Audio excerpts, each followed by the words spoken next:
To fold. Inhale, Ardha Uttanasana again.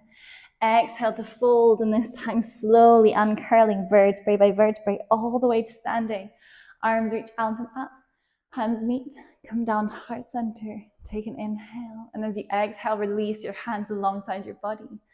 Roll out the shoulders, take a full deep round of breath, maybe closing your eyes.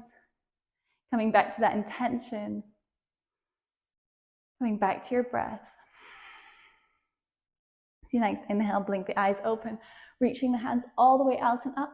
We exhale to fold forward, Uttanasana. Inhaling for Ardha Uttanasana.